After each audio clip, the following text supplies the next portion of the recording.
Hello, everybody. Welcome back to the Film Buds podcast. This is our 72nd bonus show, and my name's Henry. This time around, I'm going to be tackling the Halloween final trilogy, the reboot trilogy, whatever you want to call it. I don't know if there's an official name for it, but David Gordon Green's recent trilogy, which includes Halloween from 2018, Halloween Kills, and then Halloween Ends, plus bonus reviews of Rob Zombie's Halloween and Halloween 2. So, should be a great show. Thanks so much for joining us. Thank you for downloading, subscribing, donating, however it is that you got this show. And if you're just listening to the teaser, please go to filmbuds.bandcamp.com and you can check out all of our other bonus shows there. Well, background with Halloween, I think the first one, the original, was the first one that I saw of the whole franchise, and that was maybe mid-2010s, and I've loved the franchise ever since. There's something about Michael Myers in terms of the slasher, serial killer characters in movies. For some reason, he reigns supreme for me. Something about the design, the concept, the mystery and intrigue and all of that. I think it is by far the most effective in terms of entertainment and horror in general. Not to say I dislike the other slasher characters, but he is always the one that I think will always be my favorite of all time. Other than that, I did see this franchise. I don't think I saw any of them actually in theaters. That's kind of embarrassing thinking back. I didn't see any of them in theaters. I saw them all once they came out on digital or Blu-ray, whatever, and I am really excited to talk about them. I think there's a lot of interesting ideas there. In some ways, I think they're underrated, but they're also just refreshing in some ways as well, and we'll get to that. Oh, and one quick note for anyone wondering, just as I did with the Planet of the Apes reboot franchise, I will be going back to do the original part of this franchise. I love the original franchise, and I'm not saying that that's not worth talking about. I'm just wanting to kind of catch us up to the most recent string of films. So I will be doing that at some point soon. If you want to see it done sooner rather than later, let me know in any of the contact information. But just know it will be covered in another bonus show coming up. All right, well, I guess with that being said, let's go and get into it. We got plenty to talk about. Let's get into Halloween, which came out in 2018. It is directed by David Gordon Green. Stars Jamie Lee Curtis, Judy Greer, Annie Matichak, James Jude Courtney, Nick Castle, a few others. And the synopsis is, Laurie Strode confronts her longtime foe, Michael Myers, the masked figure who has haunted her since she narrowly escaped his killing spree on Halloween night 4 decades ago. This one made $259 million against a budget of 10, so huge box office hit, and was produced by Blumhouse. Fun fact. So this one skips the Rob Zombie films because Rob Zombie's 2 movies are in its own little universe. This continues the Jamie Lee Curtis timeline. And I was really excited when I heard about this one. I'd seen all of the films up to that point, so I was really excited that they had announced a trilogy. I think at the time they did say that, but either way, I was really looking forward to it. I was glad that Jamie Lee Curtis was coming back, and it was not just a regular reboot. You know, it was actually continuing that story. So I was really happy about that. And I've seen the movie probably 3 or 4 times at this point. It's pretty solid. I think some of these movies, or all of them, get a lot of hate, more hate than I think they deserve. I still find it to be very entertaining. It's got some good scares. It's well directed. The score by John Carpenter is very good. Jamie Lee Curtis is excellent in the role still.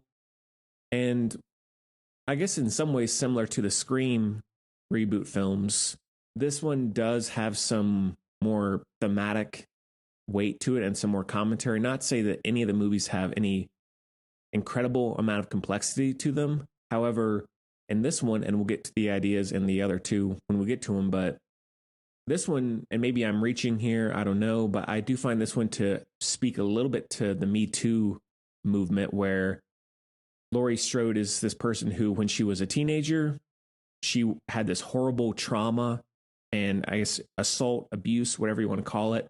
And it has affected her life ever since, forever. And it's something that people call her crazy for. And just like with the Me Too movement, people are continuing to speak up about it. The abuse, whether it happened yesterday or 10 years ago or 30 years ago, it still oftentimes affects them forever. They never get over that. And then in this, and it goes with all three movies, she's often seen as the crazy person. Like, yeah, she's the psycho.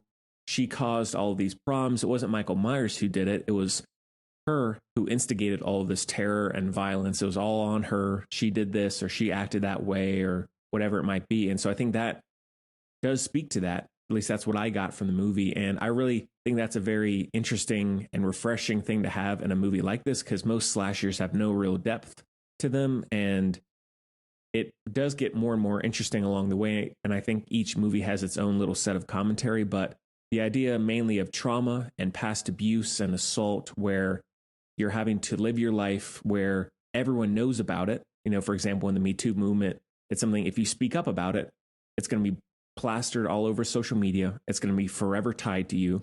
And then there are going to be people who are saying, geez, you're bringing this up after 5 years, after 10 years. Why are you still hung up on it? Like, what's the big deal? Why don't you just go off and be normal again and live your own life and blah, blah, blah, blah, blah. And it is the same thing in this movie, where she's aware that Michael Myers is still out there. So she's forever scared, and always scared, in some ways at least, that he could come back at any moment.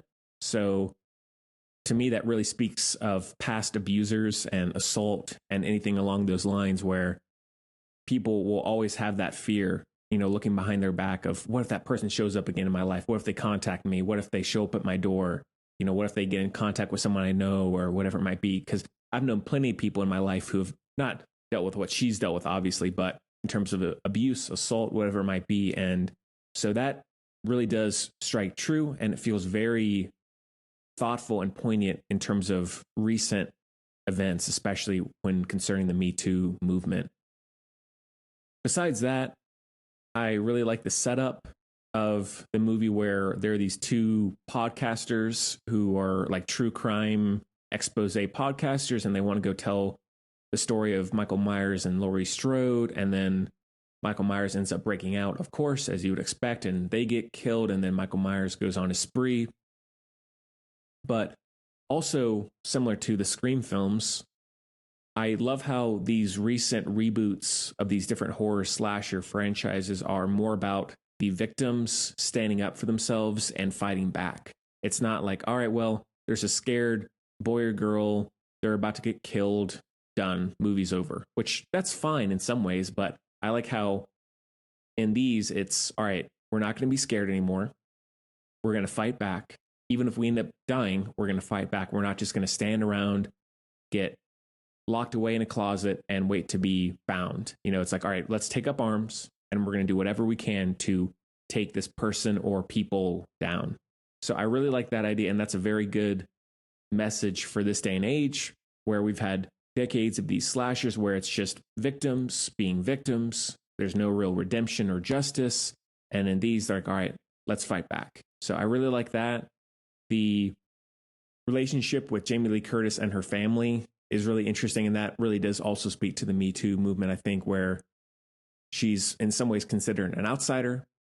And no matter what they do, she's not changing, because Michael Myers is always on her brain, as he would be with anyone who had gone through that.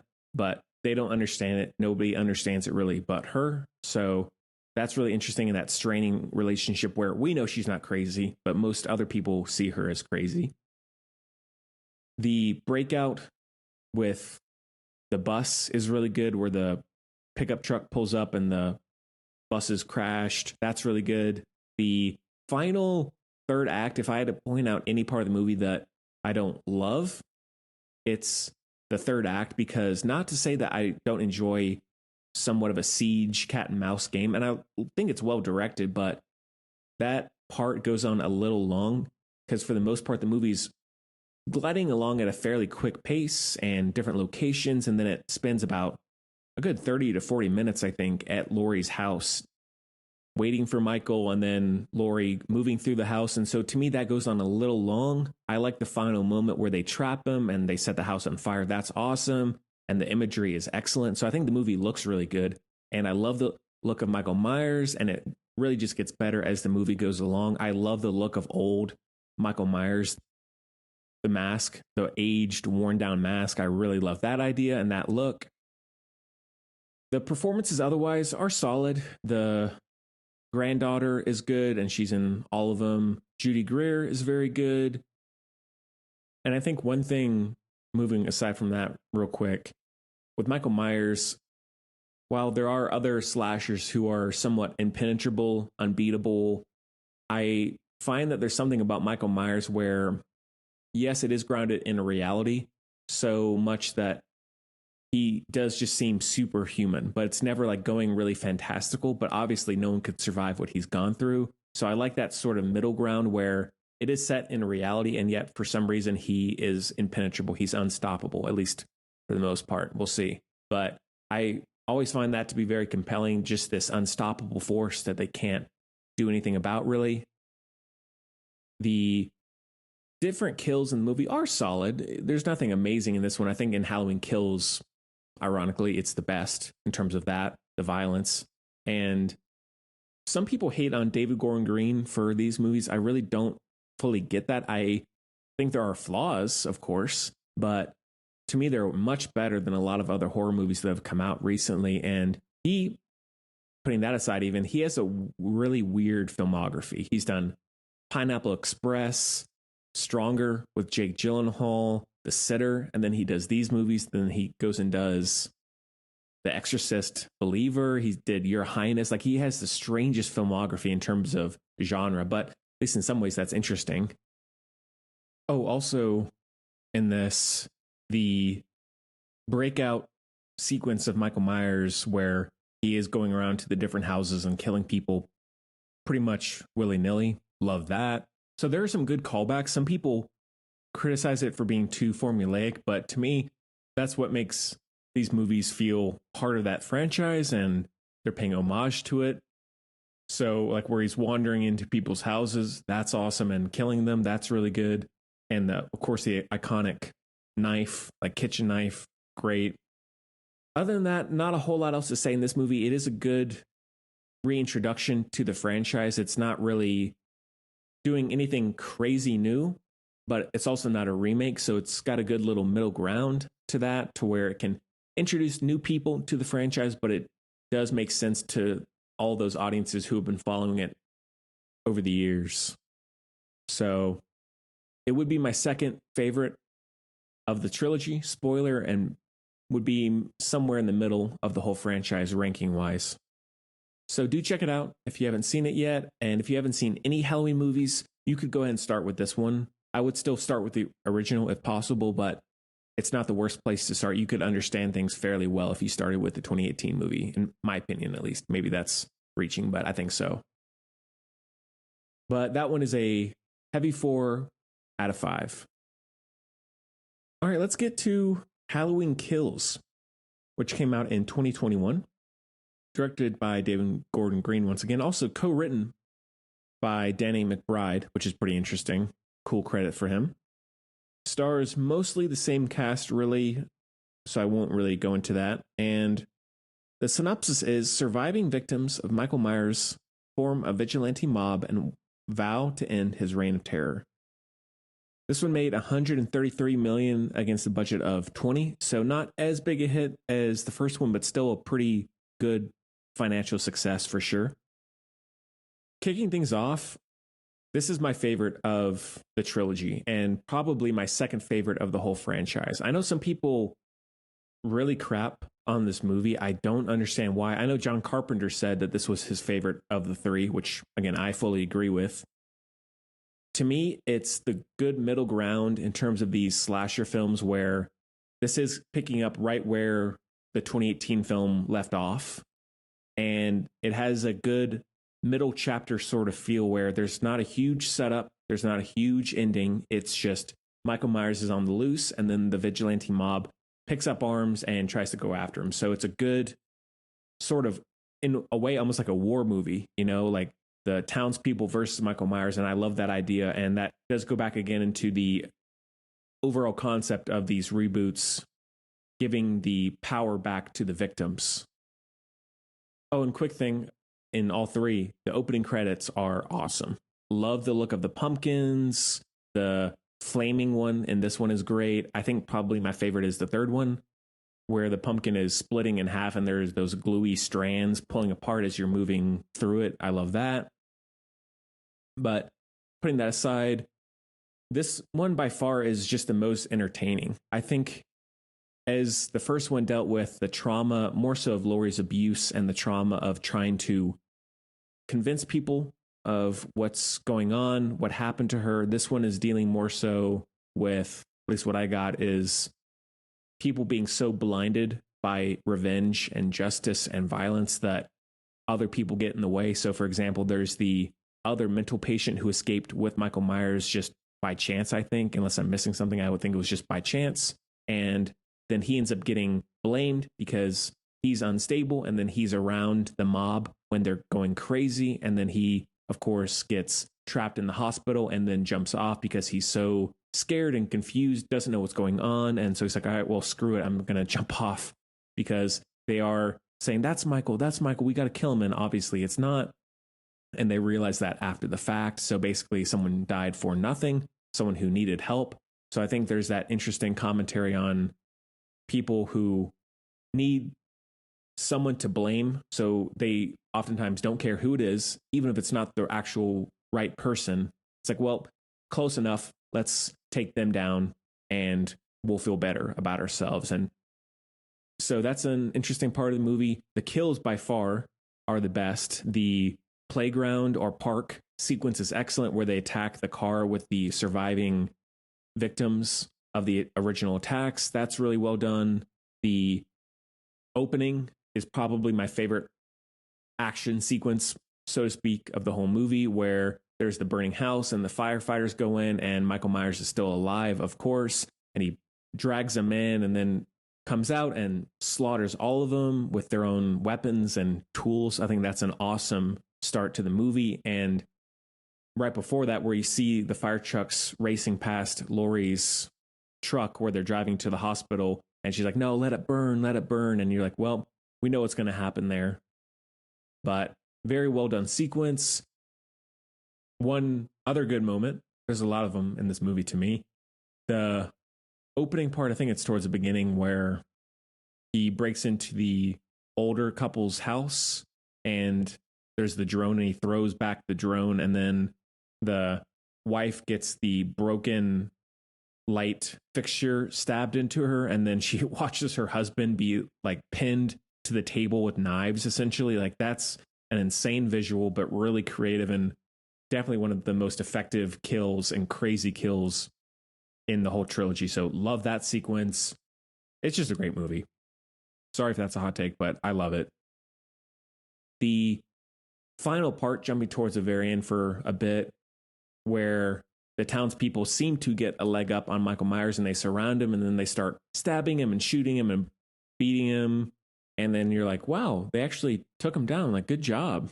And then, of course, he still survives. He gets up and he slaughters all of them.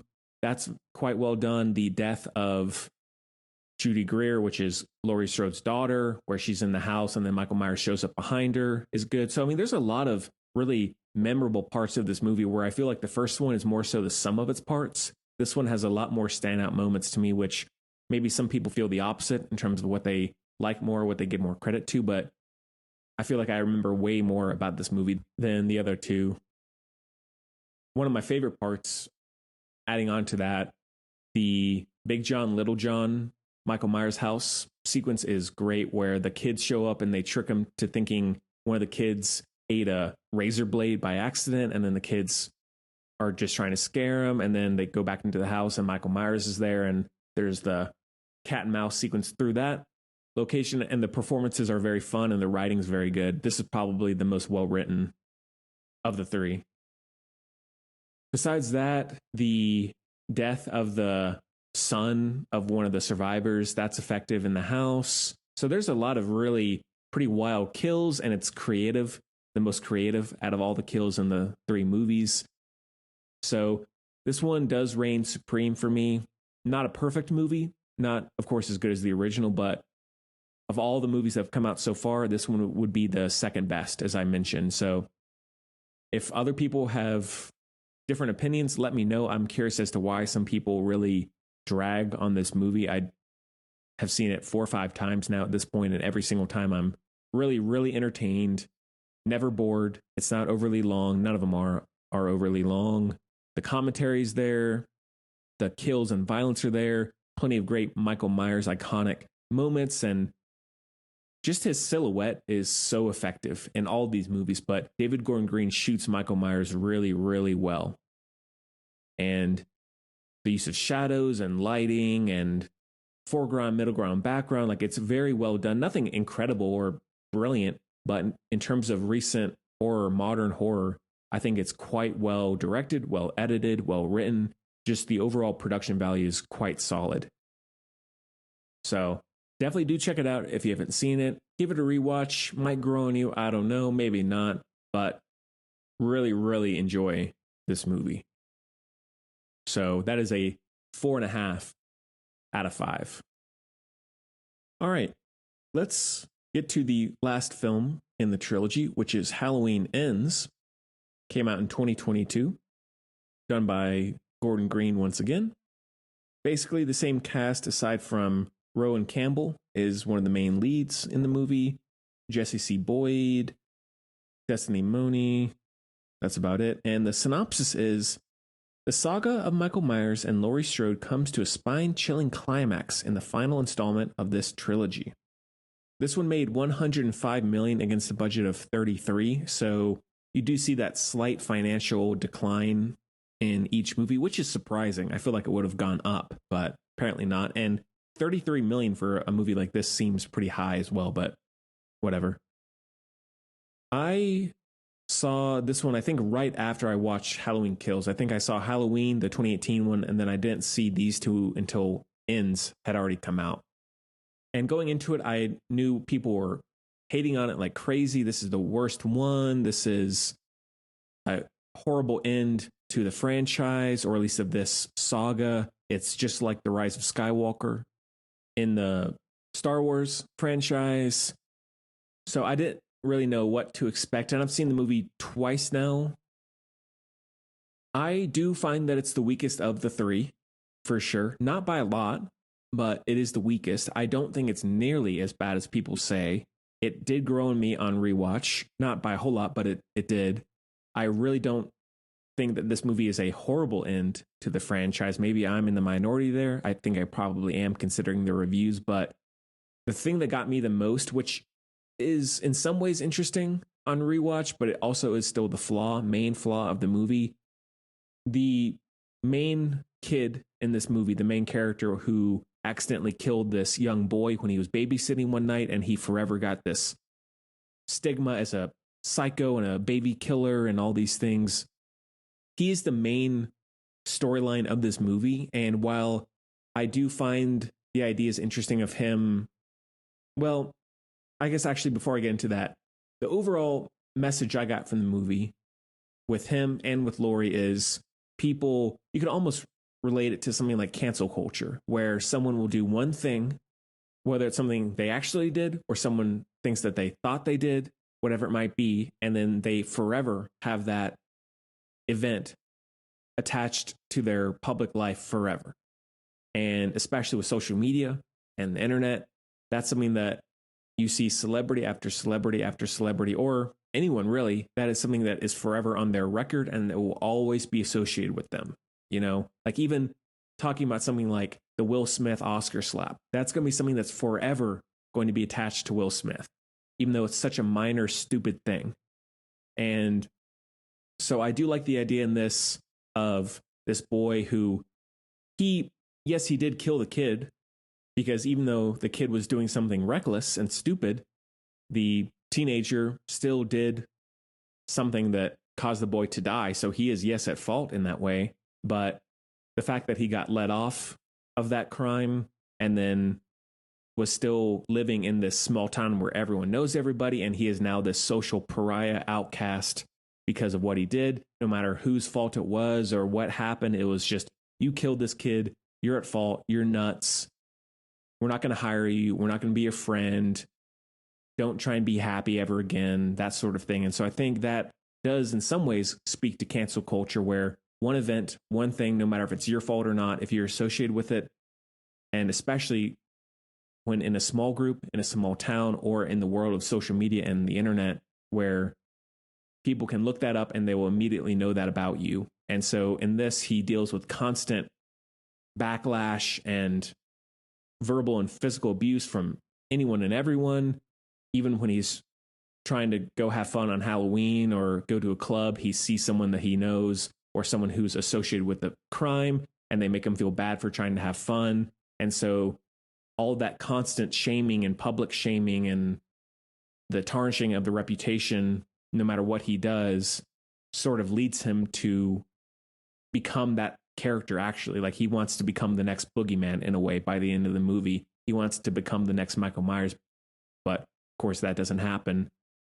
So that overarching story, that works for me. I didn't think about it as much on first watch, but I think that does speak true to a lot of current situations, for better or for worse. So I like that character in that sense. And then Laurie Strode also, when it comes to abuse and the Me Too movement, no matter what situation it is, no matter who dies, who gets hurt, they blame Laurie. They're like, all right, well, if you hadn't done this, my child, my sister, my brother would still be alive. They wouldn't be injured. They wouldn't be permanently disabled.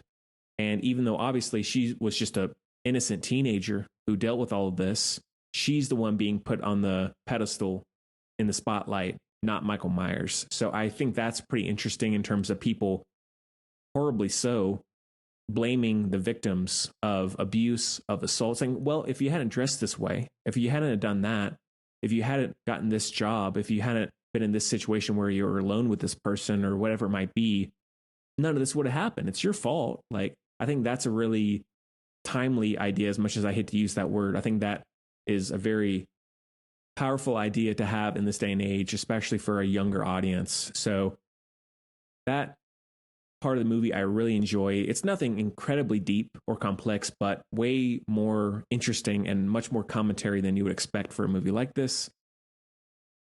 However, going back to what I was saying before I detoured, while I like the storyline with the boy, the teen, or I guess he's not a teenager, he's in his early 20s, sorry, but the movie is called Halloween Ends, and that character is the main focus of the movie for the most part. Like, Michael Myers is barely even in it, at least not really until the end. So if you're doing the last movie in a saga and it's called Halloween Ends, I don't think the main focus should be on someone we've never met until this movie.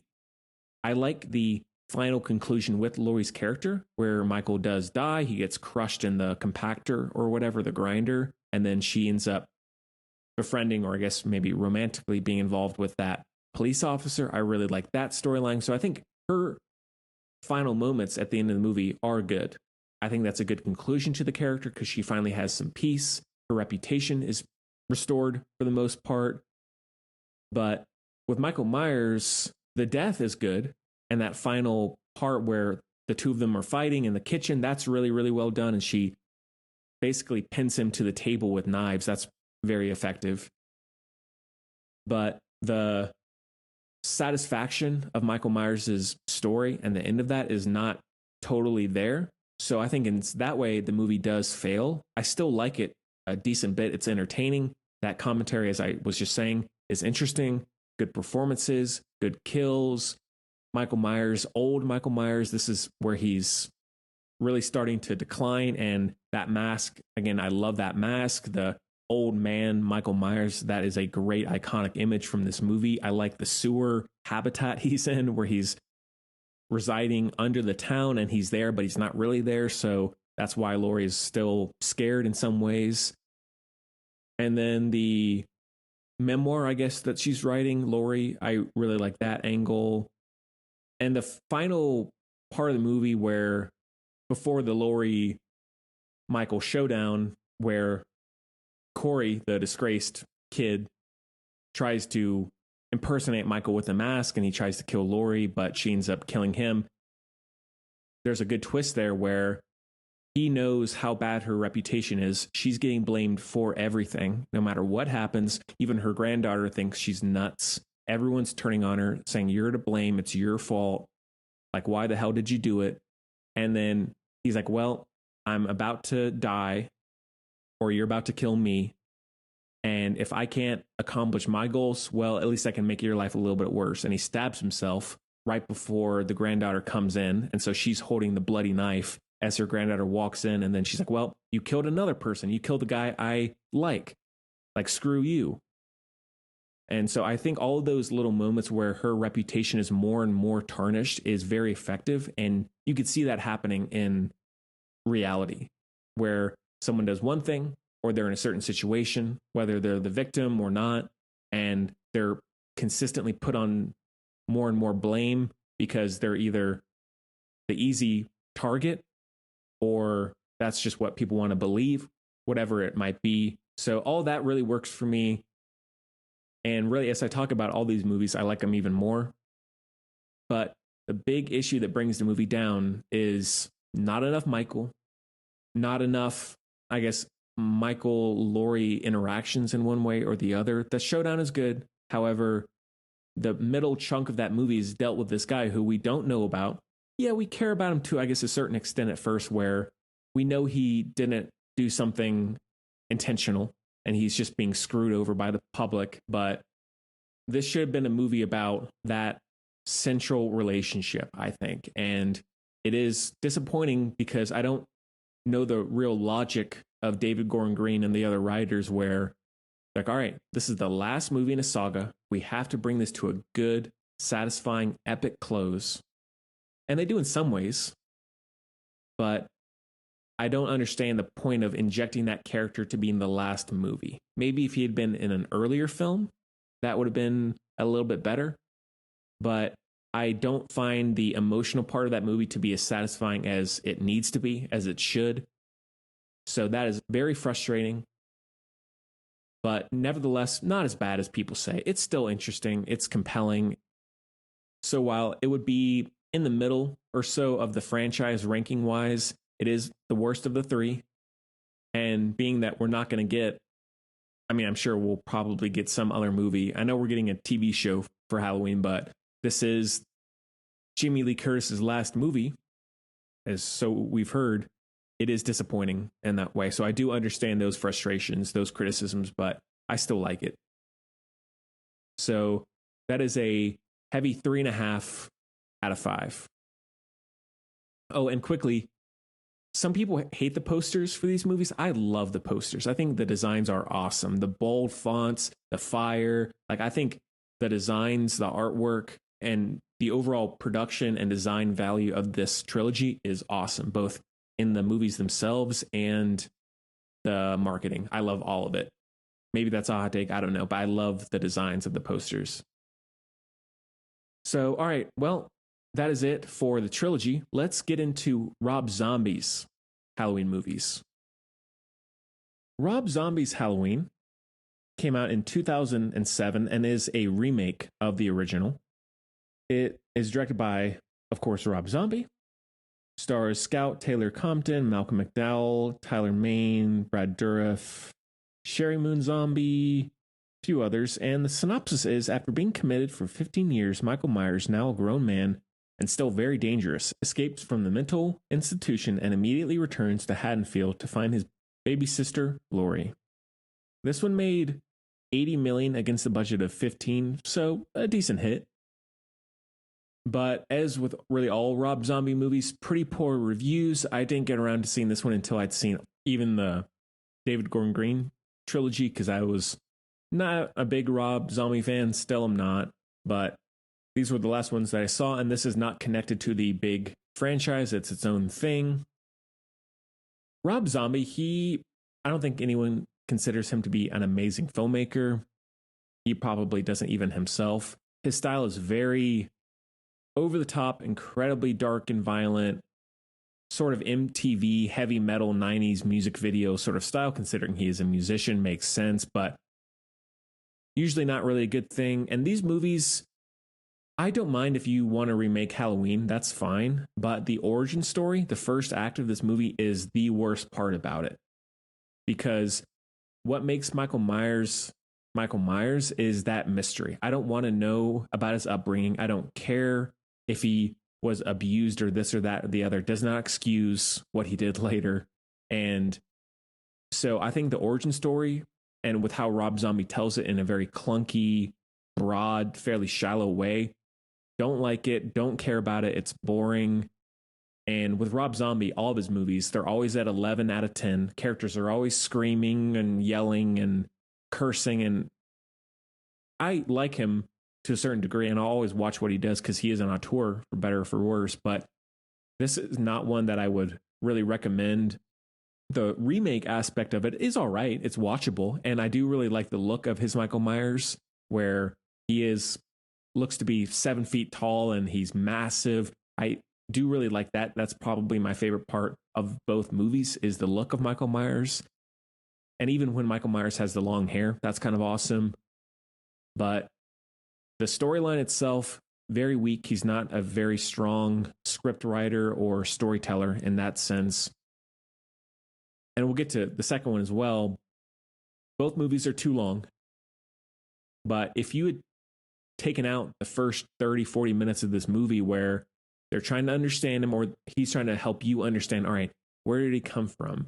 Like, this is why he did what he did, or is there a reason? All that. Don't like it, don't need it. And it makes it feel like we're trying to understand a serial killer stalker. Like, I don't want to know about that. So, not a very good movie. And his movies are very stupid in general in terms of character interactions, but like where young Michael Myers has the dead cat, I think, in his backpack, and then the mother gets called into the principal's office and she's like, well, like what? It's like a dead cat. And like, there's just so many stupid lines that I don't mind characters acting stupid in a horror movie, but Rob Zombie takes it to another level in that sense. So very weak dialogue. The kills and everything are all right, but he has such a incessantly dark, self-serious, gory, violent, visceral style that it becomes tiresome after a while, because he has quick cuts, cameras are always in people's faces, so it becomes very grating after a while. And hot take, spoiler, I actually like the second one more than this one. I think this one is generally considered to be the better one of the two. I actually like part 2 more. So if you're curious about these movies, sure, check them out, but they would by far be towards the bottom of the entire Halloween cinematic universe. I would happily take some of the weakest entries in the original saga timeline, then rewatch these. So that one is a 2.5 out of 5. All right, well, let's end off with Halloween 2, which came out in 2009, written and directed by Rob Zombie, stars basically the same cast. And the synopsis is Laurie Strode struggles to come to terms with her brother Michael's deadly return to Haddonfield, Illinois. Meanwhile, Michael prepares for another reunion with his sister. This one made $39 million against a budget of $15, so not a huge hit. And I guess like the recent trilogy, it went down in box office success. This one got even worse reviews, I'm pretty sure, than the first one did. However, I don't know if it's because this one feels slightly more original, quote unquote, than the first one. The story feels a little bit more fleshed out, but also Rob Zombie style should be 80 minutes or less every time. It doesn't matter the story. And this movie, even though I think it's slightly superior, I might give it a pass, I guess, star rating wise. It is so bloated and unnecessarily long, but really like how Michael Myers looks in this, the overall storyline and his wandering around Haddonfield. A lot of scenes take place at night, but I think it's shot pretty well. It looks better than the first one, I think. The mask of Michael Myers is awesome. The opening sequence on the road is very effective. So there's some good kills in this, and better kills, I think, than in the first one, where not to say that they're comedic, but they're at least a little bit more creative. And I didn't see all of them coming as much as I did in the first one. The scene behind the bar, or like the strip club with the guy, is very effective. The final sequence in the hut, the shack, whatever, that's fairly well done, but that whole third act goes on much longer than it needs to, and the resolve is not super interesting. So it's one that if you need to complete your Halloween universe, check it out. But both of these, just as with the first, are way towards the bottom. There's not enough going on. I always want to like these movies. I always want to give them a pass. I want to forgive the flaws, and I'll still watch them. Like, I've seen both twice now at this point, and I might watch them again at some point. There's a time and place for a weird Rob Zombie movie, but you really got to be in the right mood. So other than that, the sequence out in the rain with the security guard, I think it is, that's probably my favorite part of the whole movie. That's really well shot. Good suspense and intensity. The hospital scene is very good too. So there are good sequences, relatively speaking. That in the first one, maybe it was him getting his feet wet, but there's a little bit more confidence, some more visceral power in this and intensity than the first one had. So this one sticks with me more, the good parts and the bad parts, whereas the first one feels a little bit more forgettable, both the story itself and the emotional weight, the horror aspect of it all. So this one slightly edges out the first one. That one is a light 3 out of 5. All right, well, that is about it for the show. As always, thank you for joining us, for subscribing, donating, whatever it is. Please follow us on social media at FilmBuds, me and my wife and co-host Elle on Letterboxd. Let us know what you think, what you'd like to see reviewed, what you think of these movies, what you think of the episodes themselves, what we can do more of, less of, whatever. Please subscribe to the regular show if you haven't yet. Rate, review, all that good stuff. Share it around. Spread the word, and you can also follow us on YouTube. You can get all the episodes there too. So yeah, hope you enjoyed it even half as much as I did, and I'll see you next time.